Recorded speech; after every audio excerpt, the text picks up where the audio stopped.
Bienvenidos, mi nombre es Víctor Hugo Cárdenas y esta vez haremos una introducción a las bases de datos, ya que normalmente estas son el corazón de una organización, ya que es vital que podamos contar con datos o documentación que nos devuelva información.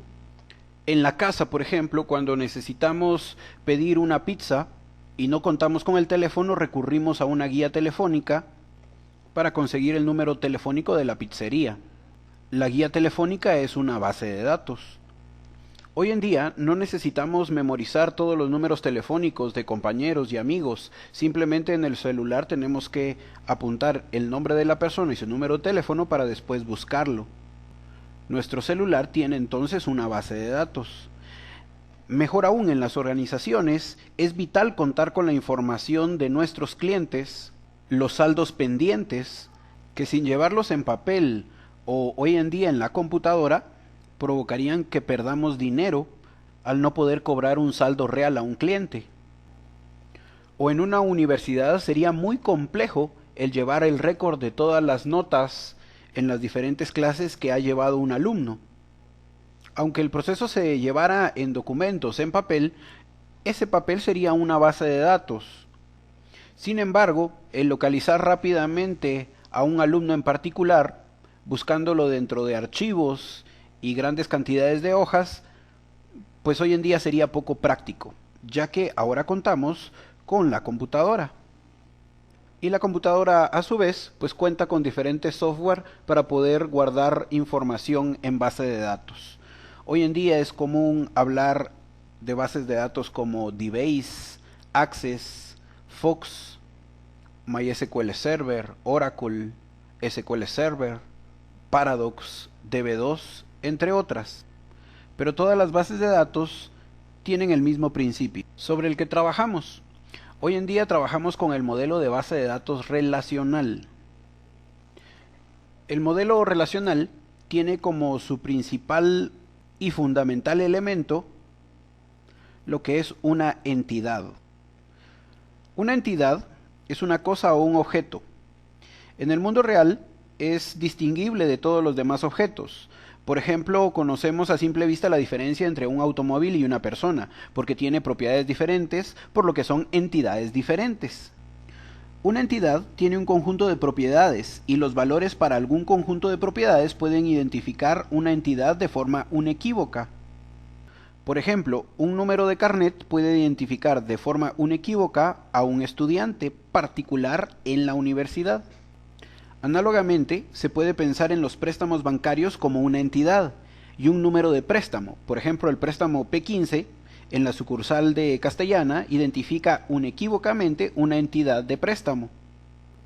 Una entidad puede ser concreta, como una persona, un libro, o puede ser abstracta, un préstamo, unas vacaciones, un concepto, o puede ser una cosa, como una factura, un vehículo.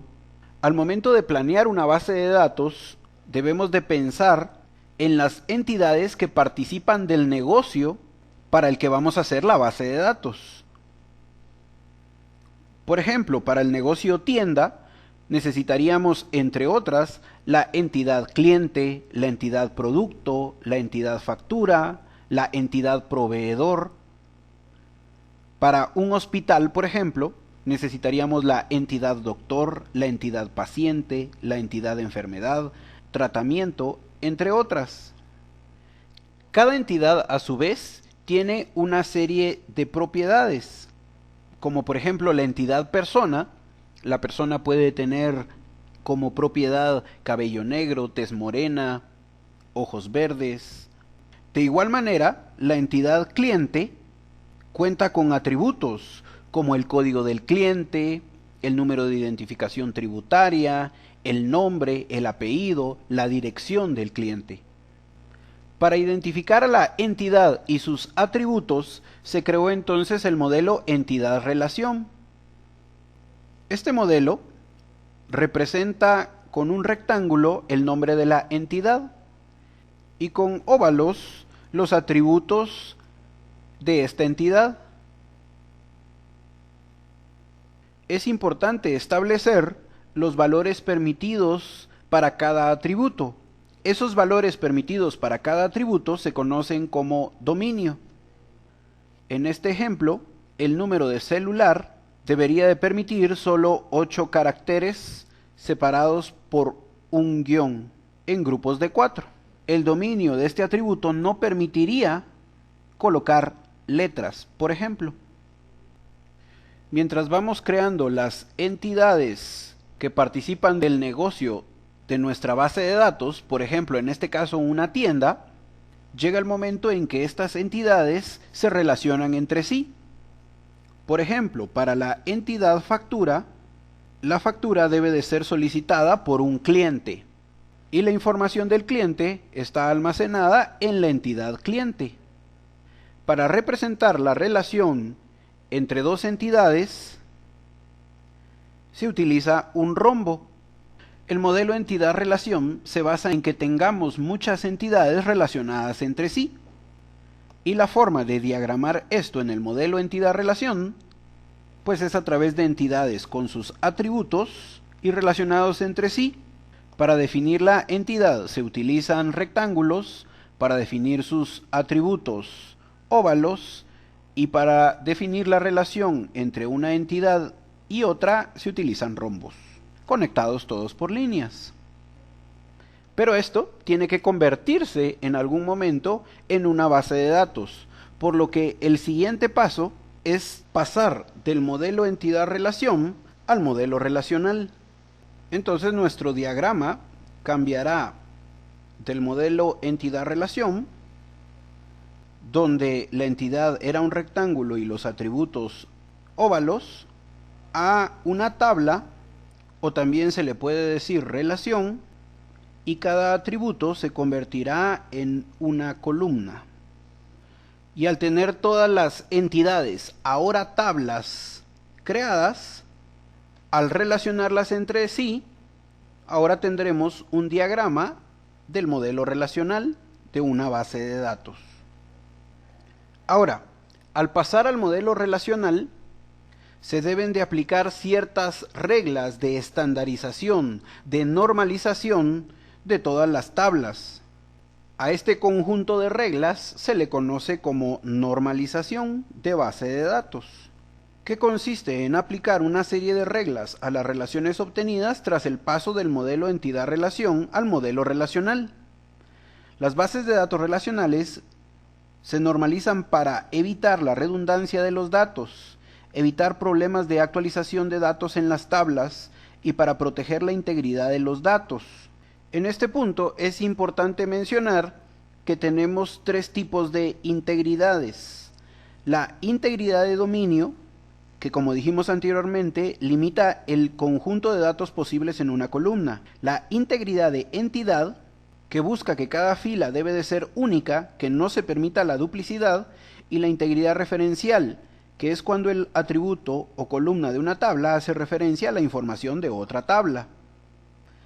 En el modelo relacional es frecuente llamar tabla a una relación, aunque para que una tabla sea considerada como una relación tiene que cumplir con algunas restricciones, como lo son que cada tabla debe de tener un nombre único, que no puede haber dos filas iguales, que todos los datos en una columna deben de ser del mismo tipo.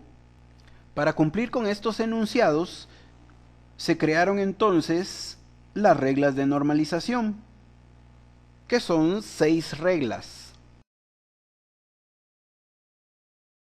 La primera regla de normalización dice que cada fila o tupla de una tabla debe de representar una entidad, y las entidades deben de ser únicas, por lo que se debe de establecer un atributo o columna que identifique de forma única cada registro de la tabla. Esto se hace estableciendo una llave primaria o clave principal. De la misma manera en la que un contribuyente tiene un número de identificación tributaria, de la misma manera que un estudiante tiene un número de carnet único, igual un vehículo tiene la identificación a través del número de placa, de esa misma manera todas nuestras tablas deben de contar con una columna que identifique de forma única cada fila de la tabla. Esto se hace estableciendo una llave primaria. Para nuestro ejemplo, La llave primaria en este caso será el código.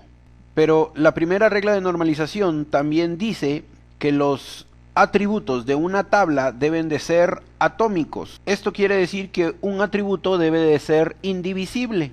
En nuestro ejemplo, tengo el atributo nombre, pero en este caso existen nombres que se componen de dos partes, por lo que en mi ejemplo, este atributo no se puede considerar atómico, ya que puede subdividirse en primer nombre y segundo nombre. Igual con los apellidos, primer apellido, segundo apellido. Las direcciones en Guatemala están divididas en número de calle o avenida, en número de casa, por lo que dirección todavía se puede subdividir aún más. En este caso no podemos considerar entonces atómicos a todos los atributos. La primera regla de normalización también dice que el orden de los datos no debe de ser relevante. Por lo tanto, Juan Elisandro, que está como primer dato, podría muy bien estar como 12º dato o como último dato, ya que el orden no debe de ser importante. Tampoco debe de afectar el orden de los atributos. Por ejemplo, el atributo nombre podría muy bien estar como segundo atributo, pero también podría estar como 8º atributo sin ningún problema, y salario podría ser el primer atributo de la tabla. La posición en la que nombramos los atributos no debe de ser relevante. La segunda regla de normalización dice que primero debe de cumplir con la primera regla de normalización y luego toda columna que no sea llave primaria debe de guardar relación directa con su clave principal o llave primaria. Esto quiere decir que en mi tabla empleado, su llave primaria es el código del empleado, que tiene relación directa con el nombre del empleado, que tiene relación directa con el apellido del empleado, que tiene dirección y la zona donde vive el empleado, que tiene relación directa con el código del departamento donde trabaja el empleado, pero el nombre del departamento donde trabaja el empleado y el jefe del departamento son información no directa del empleado. Esta información es directa de una entidad llamada departamento, que sería otra distinta a la entidad empleado. En este caso, nombre del departamento guarda relación con el código del departamento, jefe del departamento guarda relación con el código del departamento. Por lo tanto, estos atributos no deben de formar parte de la entidad empleado, ya que la segunda regla de normalización dice que todos los atributos que no sean llave primaria deben de guardar dependencia funcional con su llave primaria. También tenemos que tener en cuenta cuando la llave primaria de una tabla sea compuesta. Esto quiere decir que la formen dos o más atributos. En este ejemplo, de estas tres columnas o atributos de la tabla, para garantizar una llave única, necesitaríamos volver llave primaria a los atributos empleado y habilidad, ya que juntos, empleado y habilidad, no tienen valores duplicados. Ahora, el problema es que los atributos que no sean parte de la llave primaria deben de guardar relación directa con todos los atributos que formen la llave primaria. Y en este caso, el lugar de trabajo se puede asociar perfectamente con el empleado Jones, pero no con su habilidad. Por lo tanto, este ejemplo no estaría en segunda forma normal porque el atributo que no es llave primaria no guarda relación directa con todos los atributos que forman la llave primaria. Para satisfacer la segunda regla de normalización, tendríamos que crear entonces dos tablas, una empleados, donde también tenga el atributo del lugar actual de trabajo, y la llave sería el nombre del empleado, y otra tabla, habilidades de los empleados, donde aparezca el empleado con su respectiva habilidad, y en este caso tendría una llave compuesta de los dos atributos de esta tabla. Regresando al ejemplo anterior, podemos definir aquí mismo la tercera regla de normalización. Los atributos departamento, que contiene el nombre del departamento, y jefe de departamento, que no tienen una relación directa con el código del empleado, sino más bien la relación directa es con código departamento, y a su vez código departamento sí tiene una relación directa con el código del empleado, se dice entonces que estos atributos tienen una relación transitiva con la llave primaria de esta tabla, ya que para relacionarse con el código del empleado deben de hacerlo a través del código del departamento. A eso se le llama dependencia transitiva. Y pues la tercera regla de normalización dice que no deben de existir dependencias transitivas y que estos atributos deben de ser llevados a una nueva entidad. Por lo que separamos ahora la entidad empleado, y la nueva entidad departamento debe de cumplir con la primera y segunda regla de normalización, estableciendo una llave primaria y que sus atributos que no son llave primaria guarden relación directa con su llave primaria. Y la entidad empleado de igual forma mantiene su llave primaria, y ahora garantizamos que todos sus atributos guardan relación directa con la llave primaria. De hecho, se dice que todo atributo que no sea llave primaria debe de proporcionar un hecho de la llave primaria. En este caso, si digo código del empleado, el nombre pues es un hecho del empleado, el apellido es un hecho del empleado que se identifica a través del código. Pero ahora también cuento con un campo código del departamento que hace referencia a la tabla departamento para poder obtener la información de qué nombre de departamento es, de qué jefe de departamento es. Hablemos ahora de la regla normal de Voice Code. Esta regla dice que debe de cumplir con la tercera regla de normalización, y cada dependencia funcional no trivial tiene una clave candidata como determinante. Para ejemplificar esto, contamos con la tabla empleado, que tiene dos atributos únicos. Primero, el número único del empleado, y luego el número de identificación tributaria, que también es único y que también puede ser la llave primaria de esta tabla. Por consiguiente, nombre tiene una dependencia funcional con el número único del empleado, pero también tendría una dependencia funcional con el número de identificación tributaria del empleado, que también es único. De igual forma, apellido tiene dependencia funcional con el número único del empleado, pero también tiene dependencia funcional o relación directa con el número de identificación tributaria del empleado, que también es único.